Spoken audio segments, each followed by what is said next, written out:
आमदार विजयकुमार देशमुख यांनी जनसंवाद बैठकीच्या अनुषंगाने प्रभाग 4 मधील नागरिकांच्या विविध समस्या जाणून घेतल्या आहेत। सोलापूर शहर उत्तर मधील मंगळवार पेठ येथील अट्टल माहेश्वरी भवन येथे भारतीय जनता पार्टी प्रभाग 4 च्या वतीने जनसंवाद बैठकीचे आयोजन करण्यात आले होते। या जनसंवाद बैठकीच्या प्रारंभी महापरिनिर्वाण दिनानिमित्त महामानव डॉक्टर बाबासाहेब आंबेडकर व भारत मातेच्या प्रतिमेस आमदार विजयकुमार देशमुख यांच्या हस्ते पुष्पांजली वाहून अभिवादन करण्यात आले। यानंतर माजी नगरसेवक अनंत जाधव यांनी प्रस्तावना केली। जनसंवाद बैठक मध्ये आमदार विजयकुमार देशमुख यांनी जनतेशी थेट संवाद साधत जनतेच्या अडचणी ऐकून व समजून घेऊन त्यावर त्वरित तोडगा काढण्याचे आश्वासन दिले। या जनसंवाद बैठकीमध्ये नागरिकांनी विविध अडचणी मांडल्या। आपल्या बाजारपेठेमध्ये सध्या कॅटेगरी मार्केट असेल किंवा सरळ बाजार असेल किंवा सुपर मार्केट असेल, या ठिकाणी पार्किंगची सगळ्यात मोठी अडचण आहे।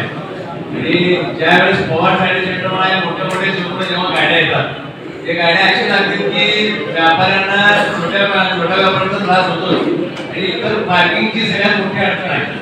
मार्केटने थोडं वैयक्तिक लक्ष घालून पार्किंगची सोय जर त्यांना जे कोणी मैदानामध्ये स्टँड पार्कची व्यवस्था करून दिली तर सगळ्यात मोठी अडचण होत आहे। विराव माने राणा मुकुंदनगर या ठिकाणी राहत असताना मुकुंदनगरच्या ज्या अडीअडचणी आहेत त्यामध्ये महानगरपालिकेच्या वतीनं आमच्या भागामध्ये मुकुंदनगरमध्ये साबळे प्रसूतिगृह आहे, त्या ठिकाणी बऱ्याचपैकी आमच्या माता भगिनी त्या ठिकाणी डिलिव्हरी होत असतात, पण तिथं अशी अडचण आहे डिलिव्हरी होतात पण ज्यावेळेस शिजर व्हायची वेळ येते, शिजर करायची वेळ येते त्यावेळेस तो पेशंट तो रुग्ण सिव्हिल हॉस्पिटलला हलवावा लागतो आणि तो हलवताना जो कालावधी लागतो त्या पेशंटला घेऊन जाताना अडीअडचणी निर्माण होतात। त्यासाठी त्या माता भगिनींचा त्या ठिकाणी जीवावश्यक ते भेटू शकतं। या ठिकाणी मी मालकाला एक नंबर विनंती करतो की त्या ठिकाणी शिजरची व्यवस्था झाली पाहिजे। तसेच आमदार विजयकुमार देशमुख यांनी नागरिकांनी उपस्थित केलेल्या प्रश्नांना उत्तर देत नागरिकांनी उपस्थित केलेल्या अडचणी त्वरित सोडवू असे आश्वासन दिले। शिर्डी ब्रिज पासून ते डायरेक्ट आपलं स्मशानभूमीपर्यंत जो रस्ता फार खराब आहे ते मंजूर आहे, ते लोकांना रस्ते मंजूर आहेत। म्हणून पावसामुळे काही झालेले काही आता सध्याला आचारसंहिता होतं त्यामुळे झालेले राहिलेले रस्ते लवकरात लवकर करू।